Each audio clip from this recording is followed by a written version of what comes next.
Hello everyone, welcome to my channel doctor Riddhi's physio rehab diet care.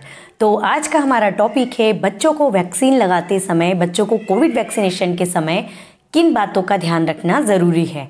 तो जैसा कि आप सभी जानते हैं कि देश भर में बच्चों के लिए कोविड वैक्सीनेशन स्टार्ट हो चुका है। 3 जनवरी से 15 to 18 ईयर्स के किड्स के लिए स्टार्ट हो चुका है और अभी तक ऑलमोस्ट बहुत से लोगों को या काफ़ी लोगों को लग चुका है वैक्सीन।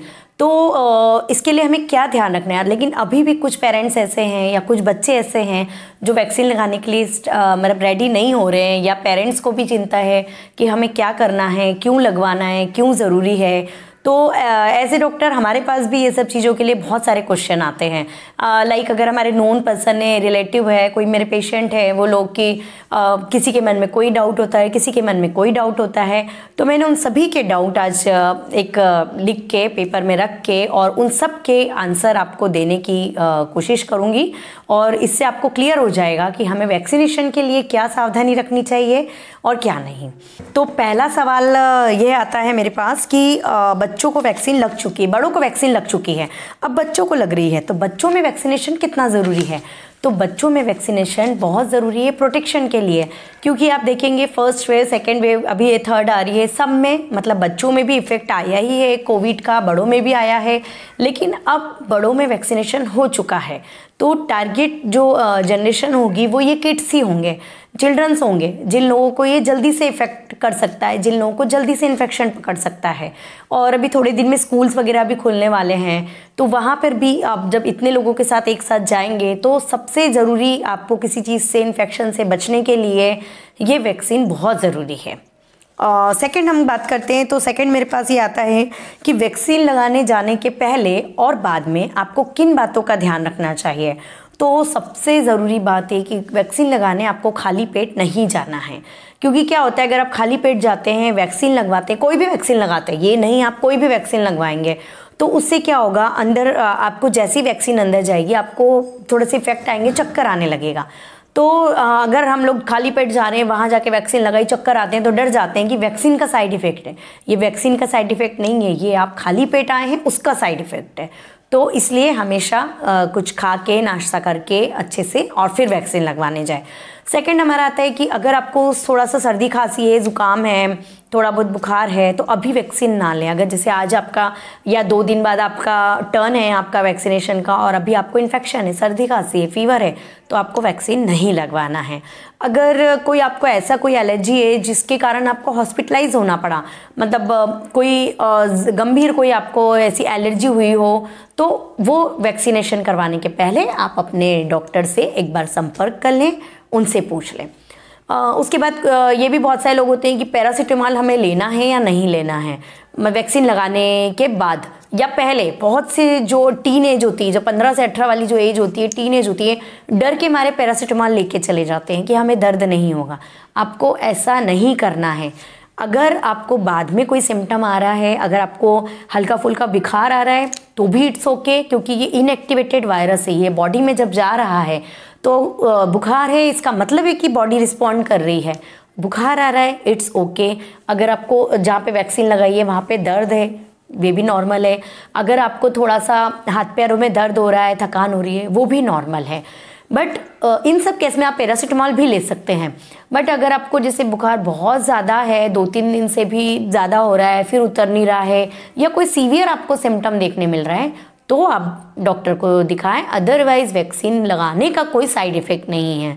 फिर एक ये भी क्वेश्चन आता है मेरे पास कि बहुत सारे बच्चे हैं जिनको अस्थमा की प्रॉब्लम है, किडनी की प्रॉब्लम है या लीवर की प्रॉब्लम है, तो ऐसी गंभीर बीमारियों में हम वैक्सीन क्यों लगवाएं।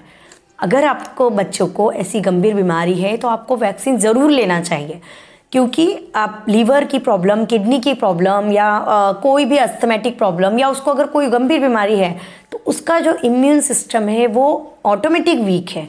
इन केस में कोई भी इन्फेक्शन और जल्दी से पकड़ेगा, तो इससे बेटर है कि हम उससे बचने के लिए हम वैक्सीनेशन कराएं। इसलिए वैक्सीनेशन बहुत ज़रूरी है बच्चों में। नेक्स्ट हम देखते हैं कि क्या क्वेश्चन आता है हमारे पास। एक आता है कि अगर हमने वैक्सीन ले लिया तो कितने % चांस कम होगा कोविड होने का। देखिए, जिसने वैक्सीन लिया है, जिसने नहीं लिया है, सबको, बहुत से लोगों को कोविड हो रहा है, लेकिन अंतर क्या है, जिसने वैक्सीनेशन जिसका हो चुका है, बड़ों में भी और बच्चों में भी, तो उसको कोई सीवियर इसके सिम्टम नहीं आ रहे हैं, हॉस्पिटलाइज नहीं होना पड़ रहा है उसको, और कोई लाइफ थ्रेटनिंग उसको प्रॉब्लम नहीं आ रही है। जैसा कि जो लोग वैक्सीन नहीं लिए हैं उनको अगर कोविड होने पे ये प्रॉब्लम आती है, बट जिनने ले लिया है उनको प्रॉब्लम नहीं आ रही है। नेक्स्ट एक मेरे पेशेंट है, उन्होंने पूछा था कि हमें ऑलरेडी मेरे बच्चे को कोरोना हो चुका है फर्स्ट वेव में, उसके बाद तो उसमें एंटीबॉडी आ चुकी है, तो हम क्यों वैक्सीन लेंगे। तो देखिए, आपकी जो बॉडी का इम्यून सिस्टम है उसको रिट्रेन करना बहुत ज़रूरी होता है। क्या होता है कि आपकी बॉडी का जो इम्यून सिस्टम है वो हर थोड़े दिन में अपना जो उसका एक प्रॉपर वे है उससे काम करना फिर वो बंद करता है, फिर नए तरीके से चालू करता है। उसको रिट्रेन करने के लिए अभी जैसे आपको हो चुका है कोविड, एंटीबॉडी बन गई, लेकिन कुछ समय के बाद वो सिस्टम स्लो डाउन हो जाएगा। अब उसको वापस से एक्टिवेट करने के लिए आपको कुछ तो देना पड़ेगा बॉडी के अंदर, वैक्सीन वो काम करेगी। और वैसे भी फर्स्ट डोज आपने लगाया, फर्स्ट डोज के बाद सेकेंड डोज आपका 1 मंथ बाद 28 डेज बाद लगेगा, देन 15 डेज बाद आपको जो इम्यूनिटी आएगी वो आएगी, यानी आपके फर्स्ट डोज के अराउंड 1.5 महीने हो गए आपको, उसके बाद आपकी इम्यूनिटी आएगी। तो इसलिए आपको सबको वैक्सीनेशन बहुत ज़रूरी है, और तब तक फर्स्ट डोज के बाद पूरा प्रोटेक्शन ज़रूरी है। ऐसा नहीं है कि आपने फर्स्ट डोज लगा लिया और बिल्कुल चौड़े होकर बाजार में निकल रहे हैं कि नहीं अब हमें कुछ नहीं होगा, ऐसा नहीं है। आपको फर्स्ट डोज के बाद सेकेंड डोज के 15 डेज बाद प्रॉपर इम्यूनिटी आती है।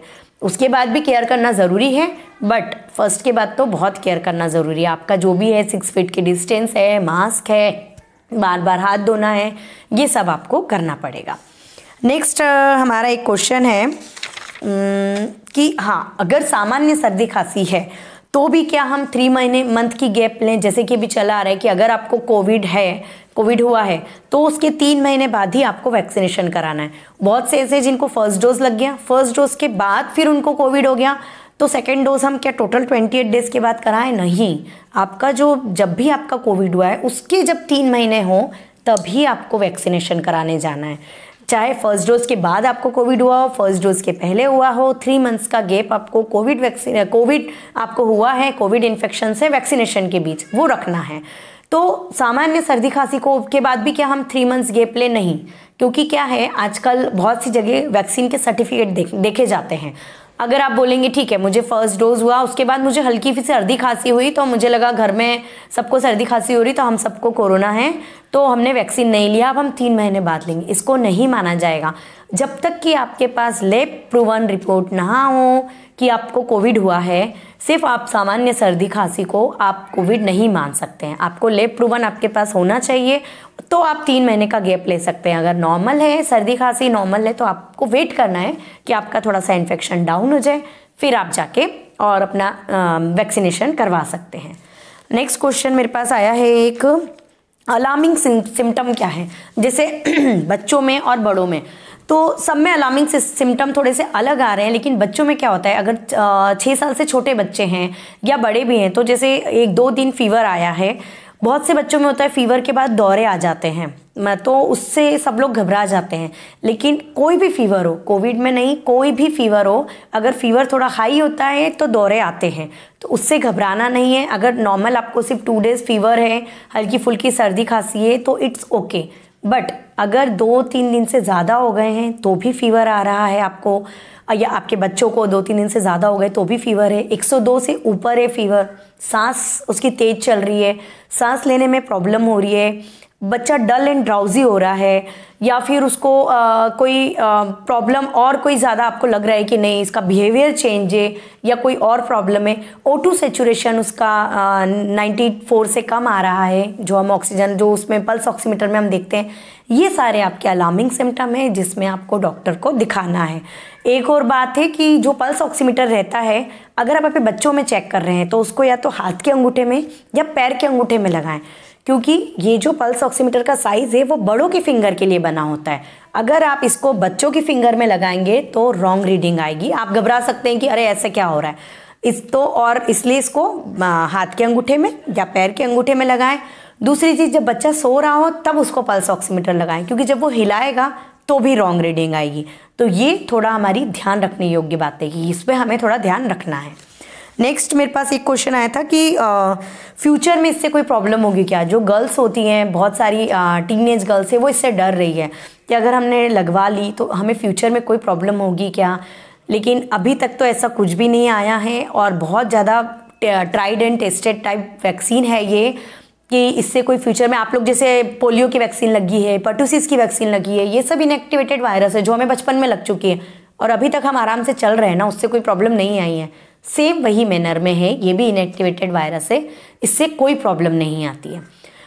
एक और बात है, बहुत सारे पेरेंट्स ये पूछते हैं एज ए डाइटिशियन कि बच्चों में इम्यूनिटी बढ़ाने के लिए क्या करना है, कि अभी से हम उन्हें क्या दें। तो मैं हमेशा यही कहती हूँ, प्रॉपर डाइट हो, प्रॉपर हाइड्रेशन हो, गुड अमाउंट ऑफ स्लीप हो। ऐसा ना हो कि रात में लेट तक जाग रहे हैं, सुबह जल्दी उठ गए हैं। गुड अमाउंट ऑफ स्लीप हो, प्रॉपर एक्सरसाइज हो। अगर आप ये सारा अपना रूटीन रखेंगे तो आपकी इम्यूनिटी वैसे ही स्ट्रांग रहेगी। तो आपको इतना ज़्यादा परेशान होने की इसके लिए ज़रूरत नहीं है कि बच्चों को खूब सारी चीज़ें खिलाएं पिलाएं। इसी चीज़ों के लिए आपका जो खाना है वो न्यूट्रिशियस होना चाहिए। मेन आपको इस पर ध्यान देना है। एक और क्वेश्चन बार बार आता है कि जैसे हमारा बच्चा छोटा है, 5-6 साल का है, 7 साल का है, 8 साल का है, जो भी है, बच्चा छोटा है, तो हम उसको कैसे अलग छोड़ें, मतलब उसको आइसोलेशन में हम कैसे रखें, उसको कैसे क्वारंटीन कर दें, और या फिर एज ए मदर हम कैसे उसका ध्यान रखें। तो अगर बच्चा छोटा है, जैसे जो 6-7 साल के बच्चे होते हैं वो आप पे डिपेंडेंट होते हैं, तो आपको उनको अलग रखने की ज़रूरत नहीं है, आप उनके साथ ही रहेंगे। बट आप अगर बच्चा थोड़ा सा बड़ा है या 6-7 साल का, इतना तो समझता है बच्चा कि आप उसको बोल दें कि बार बार हाथ धोना है, थोड़ा सा डिस्टेंस मेंटेन करके रखना है, आपको दूर बैठना है, मास्क पूरे टाइम पहनना है, हैंड सैनिटाइज करना है, और कोशिश करें कि जब आपके घर में इन्फेक्शन फैला हो, किसी भी एक मेंबर को हो, तो हम जो वो फैमिली डिनर, फैमिली लंच का जो हमारा होता है वो ना करें। हम लोग अपना अलग अलग अपना डिनर कर लें, अलग अलग अपना लंच कर लें। तो हम इस तरीके से वो कर सकते हैं। या फिर कई बार होता है कि मदर को भी है, बच्चे को भी है, तो मदर को सारे ही काम करने हैं किचन के, या कुछ भी है। कई बार न्यूक्लियर फैमिलीज होती है तो मदर को देखना ही होता है। तो उसमें आपको यही करना है, आपको खुद को एज ए मदर आपको अपनी साफ सफाई का और सब लोगों का ध्यान रखना है। और आप खाना बना सकते हैं, इस कंडीशन में कोई प्रॉब्लम नहीं है। बट किचन में अगर आप खाना बना रहे तो उस टाइम आप ही होना चाहिए, कोई और नहीं होना चाहिए। तो वो आप करके और फिर उसके बाद अपना सारा समेट के आप चले जाएं, फिर कोई दूसरा किचन में एंटर करे थोड़ा सा आधे पौन घंटे के गैप के बाद। तो इस तरीके से आप ये मैनेज कर सकते हैं। इसमें आपको इतना नहीं है कि छोटे बच्चे हैं, 3-4 साल के बच्चों को भी आपको कमरे में अलग रखना है और आप अलग हैं, ये करने की ज़रूरत नहीं है। पर बच्चों को बार बार बोलना है, उनको समझाना है कि इसमें आपको क्या करना है। तो आई थिंक सारे क्वेश्चन हो चुके हैं जो मेरे पास नॉर्मली ये सारे क्वेश्चन आते हैं जो मैंने आपको बताए हैं। तो बच्चों में वैक्सीन अभी जैसे बता रहे हैं कि मार्च से 12 to 14 ईयर्स की भी शुरुआत हो जाएगी वैक्सीन लगने की। तो जैसे जैसे टाइम बढ़ेगा उससे छोटी एज के लिए भी वैक्सीन आता जाएगा। तो वैक्सीनेशन से बिल्कुल नहीं घबराएं, बहुत अच्छी चीज़ है आपके बच्चों को कोरोना से बचाने के लिए। और अब तो 3rd वेव आ गई है, बहुत से लोगों को बहुत लाइट ले रहे हैं हम लोग कि नहीं, अब तो हमें आदत हो चुकी इस तरीके की कोरोना झेलने की। और अभी वाला जो थोड़ा सा है वो बहुत तेज़ी से फैल रहा है, जो ओमिक्रॉन है बहुत तेज़ी से फैल रहा है, रैपिड। मतलब आप अगर देखेंगे तो आपके आस पड़ोस में हर घर में ओमिक्रॉन का एक पेशेंट मिल जाएगा। तो इसलिए आपको उससे बचने के लिए, भविष्य में और कोई प्रॉब्लम से बचने के लिए बच्चों का वैक्सीनेशन कराइए। और आई होप कि आपके सारे डाउट क्लियर हो चुके होंगे। मैंने इसीलिए वीडियो के माध्यम से ये चीज़ आप लोगों को बताने की कोशिश की है, क्योंकि ये बहुत सारे क्वेश्चन बहुत दिन से चले आ रहे हैं कि हमें ये लगाना है, नहीं लगाना है। तो आई होप कि आप सबको बहुत अच्छे से समझ में आ गया होगा। और ऐसे ही और वीडियोस के लिए प्लीज़ मेरे चैनल को सब्सक्राइब करें और इस वीडियो को लाइक शेयर करें और ज़्यादा से ज़्यादा लोगों तक पहुंचाएं, जिससे सबके मन में जो वैक्सीनेशन का डर है वो निकल सके। तो मिलते हैं नेक्स्ट वीडियो में, तब तक के लिए बाय बाय, टेक केयर।